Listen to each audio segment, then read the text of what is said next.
예, 부총리님, 현재 국회에 그 국가재정법이 계류 중이죠. 네.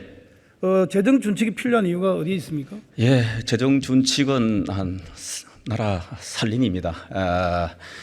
아시다시피 한 나라가 나라든 개인 가정이든 기업이든 부채가 커지고 하면은 곧 위기 상황으로 치닫게 됩니다. 그리고 어느 거래자도 빚 많은 집안, 빚 많은 기업, 빚 많은 국가를 쳐다보지 않고 상당한 고금리 거래 조건을 요구를 합니다. 그리고 현재 아시다시피 우리나라는 저출산, 고령화 문제가 심각합니다. 앞으로 돈 써야 할 때는 많은데 세금을 낼 그런 계층은 점점 적어집니다. 가만히 이 상태로 가더라도 앞으로 엄청난 국가 재정 부담, 국가 부채가 늘어난다. 이 구조를 그냥 두면은 지금 이 부담이 아마 곧 국제 신용 기구 등에서도 우리나라의 경고등을 보낼 뿐만 아니라 미래 세대에 엄청난 빚 부담을 넘겨주게 된다. 지속 가능하지도 않기 때문에 정부나 국회나 이 재정을 쓰고 의사 결정을 하는 곳에서 스스로 자기 규율 구속을 하는 준칙이 필요하다. 그래서 재정 준칙의 법제화가 필요하다.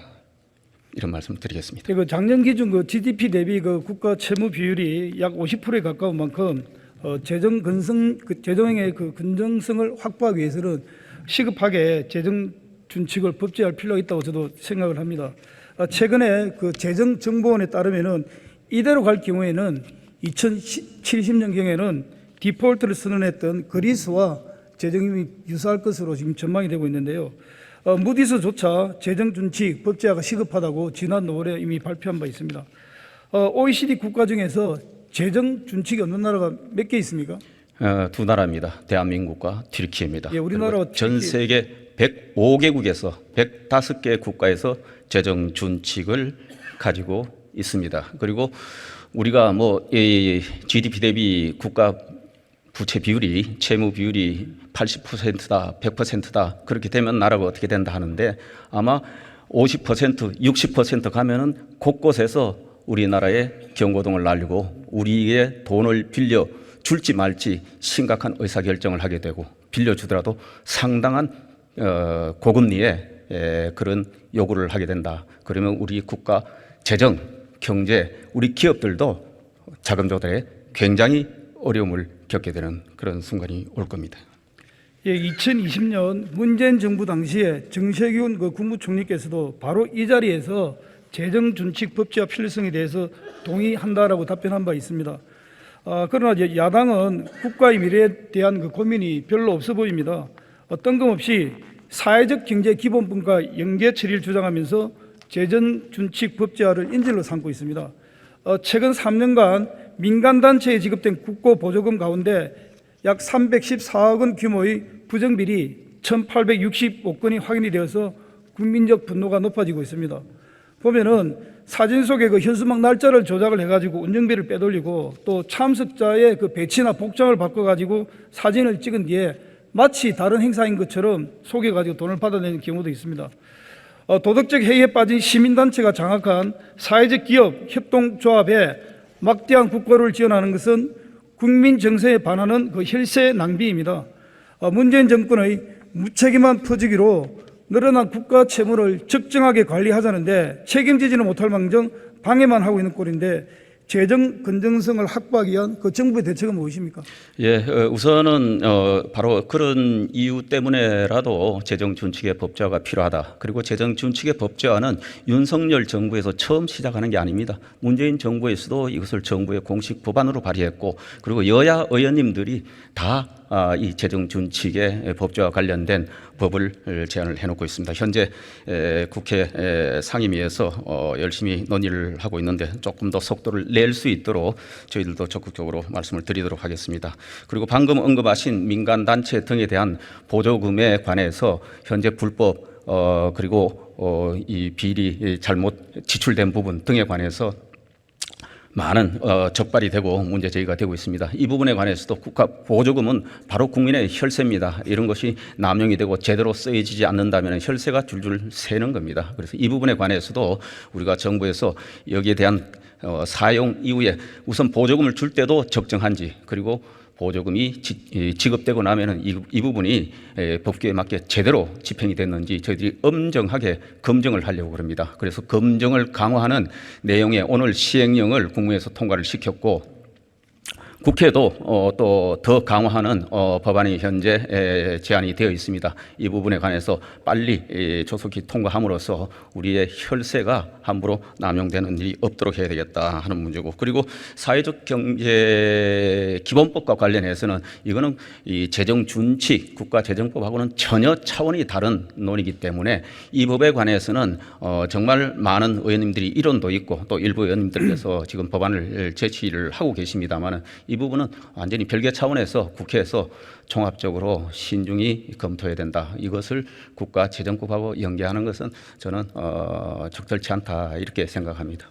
예, 저도 뭐 거기에 대해서 동의를 하고요. 오늘 마침 이거 시적절하게 국무회의에서 시민단체 관련되는 그 시행령을 개정을 하겠다고 하니 정말 잘 된 것 같습니다.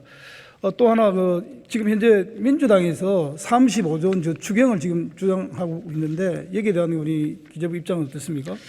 예, 우선 제가 여러 차례 말씀드립니다만은 현재 정부는 추경을 전혀 검토하고 있지 않다는 말씀을 다시 한번 드립니다. 그리고 35조 추경을 얘기를 하시는데, 처음에 추경 얘기가 나왔을 때는 당초보다 세수가 부족한 거 아니냐, 그래서 이것과 관련된 혹시 감액 추경 그리고 지출 효율화를 위한 지출을 조금 줄여나가는 그런 추경의 필요성이 있는 거 아니냐, 이런 문제 제기를 하는 걸로 이해를 했는데, 지금 세수가 부족하다고 여야 의원님들 공히 걱정하시면서 그것과 변론으로 35조를 더 쓰겠다 하면은 도대체 나라 살림을 어떻게 하자는 거냐, 한 번쯤 우리가 냉철하게 다시 한번 이 문제를 생각해 봐야 된다, 그렇게 생각합니다. 그 재정 지출 관리에 대해서 잘 해주시기 바라겠습니다. 부처님 수고하셨고, 네. 국토부 장관 나와주시기 바랍니다. 장관님, 윤석열 정부 국정과제 중에 하나가 2030 부산 엑스포 유치 맞죠? 네. 그 당시 인수위에서 조금 이 역할을 하신 걸로 알고 있는데, 엑스포를 유치할 경우에 기대되는 우리 국가적인 경제 효과가 어떻게 됩니까? 생산 유발 효과나 고용 효과가 물론 이 부산연구원에서 발표했습니다마는 상당한 규모로 달합니다. 지역의 성장 동력이 될 수 있다고 봅니다. 예, 그 생산 43조 원, 부가가치 18조 원, 고용 창출 50만 명의 경제 유발 효과를 기대할 수 있습니다. 윤석열 대통령께서 2029년 12월까지 반드시 가덕도 신공항 건설을 완공하라고 말씀을 하셨고, 국토부에서도 이에 맞춰서 로드맵을 그렇게 하겠다라고 발표를 했죠. 네, 그렇습니다. 그럼 앞으로 그 공정별 계획이 어떻게 됩니까? 기본 계획 고시를 올해 12월까지 할 계획이고요. 그에 따라서 토지 보상 그리고 이제 그 공사 용역이 발주가 들어가게 됩니다. 그거는 24년 11월에 해서 착공은 24년 12월, 그다음에 29년까지 공사를 하게 됩니다. 그렇죠. 네. 내년 초에 공사 발주를 해가지고 착공은 내년 말 정도 시작이 돼서 그렇습니다. 29년 말까지 끝내는 네네. 것이 되어 있죠. 예. 그 29년까지 그 개항하는데 뭐 애로사항이라든지 뭐 필요한 지원책이 있습니까? 있으면 말씀해 보세요. 애로사항이 많죠. 왜냐하면 아직 공항을 구축으로 어떤 공법을 도입할지도 아직 결정이 안 됐고요. 또 이게 특히 제한된 그 방식이 상당히 그 난공사를 포함하고 있습니다. 그 구간 자체가. 그래서 그런 점들은 지금의 기술 수준과 전문가들이 정말 이 국가를 위한 이게 국책 사업이라는 사명감으로 해줄 것을 전제로 저희들은 전속력을 내겠다는 뜻입니다.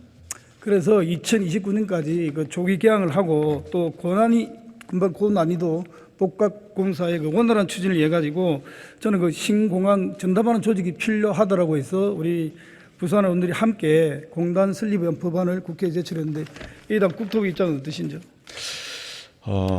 굉장히 빠른 시간에 또 여러 그 관계 기관들이 협력을 해야 되고 또 기술적으로 또 굉장히 이게 어려운 부분을 포함하고 있을 뿐만 아니라 공사비도 이게 거의 10조에서 15조 사이의 이 금액에서 결정될 거기 때문에 굉장히 사업량이 많거든요. 그래서 당연히 전담 조직은 있어야 되고요. 그리고 최고의 경험과 전문성을 가진 그런 전문 조직이 돼야 되는데 현재 그것을 어디에 어떤 형식으로 설치할 것인가에 대해서는 우리 의원님 발의하신 법안을 포함해서 저희가 기지부랑 면밀히 지금 검토를 하고 있습니다. 예, 과거에 그 인천국제공항 그 건설 당시에도 처음에는 그 전담 조직이 없어서 출발했는데 계획대로 잘 추진이 되지 않아가지고 뒤늦게 수도권 그 공항건설공단을 설립을 했습니다. 그래서 본의원은 보다 빨리 사업을 마무리하기 위해서는 반드시 전담 조직이 필요하다. 2029년 말까지 가덕신공항이 반드시 개항될 수 있도록 최선을 다해 주시기 바랍니다. 전담 조직은 당연히 있어야 되고요. 대신 그게 어떤 독립성 내지는 어떤 기관 산하에 있어야 되는가를 포함해서 그것도 우리 그 기본 계획 용역 속에 들어있는 내용이거든요. 그래서 전문가들과 함께 저희들이 최선의 방안이 나올 수 있도록 노력하겠습니다. 예, 장관 들어가시고 해양수산부 장관 나와주십시오. 해수부 장관님, 지금 현재 우리 정부는 지난 2013년부터 후쿠시마 인근 8개현에 대한 그 수산물 수입을 금지하고 있죠. 네, 그렇습니다. 후쿠시마 지진 사고가 발생한 지 10여 년이 지났는데 그동안 우리 수산물 안전에 어떤 영향을 미친 게 있습니까? 우리 수산물에 대해서는 2011년 후쿠시마 원전 사고 이후에 약 3만 건 정도의 수산물에 대해서 검사를 했습니다. 그 검사 결과 기준치 이상의 방사능 검출 사례는 전혀 없었습니다. 정부가 지금 해양 방사능 그 조사 정점 몇 군데 하고 있습니까? 지금 92군데 하고 있습니다. 현재 그 우리 정부는 우리나라 수산물도 생산 단계에서부터 검사를 하고 또 유통 단계와 수입 수산물에 대해서도 검사를 하고 있죠. 네, 그렇습니다. 그 올해에 방사능 그 검사 대상이 국내 생산 그 수산물 기존 100품목에서 전 품종으로 확대해 가지고 검사하는 게 맞습니까? 예, 그렇습니다. 그렇게 추진하고 있습니다. 그러면 현재까지 유통되고 있고 우리 식탁에 오르는 그 수산물들 안심하고 먹어도 됩니까? 예, 분명하게 말씀드릴 수 있습니다. 안심하고 드실 수 있습니다. 그런데 후쿠시마에서 방류하기도 전에 개장부터 유포해 가지고 당장에 횟집의 피해가 지금 심각합니다. 지난 3일 민주당이 부산 서면에서 집회를 하는 바람에 애꿎은 부산 횟집이 다 피해를 보고 있습니다. 올여름 휴가철 횟집 장사 망하게 생겼습니다. 누가 책임지겠습니까?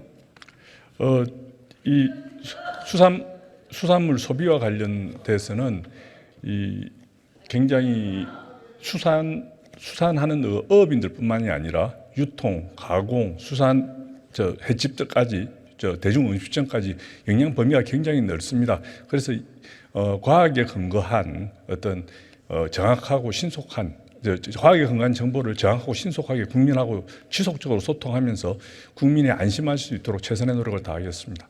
예, 수고하셨습니다. 들어가시고.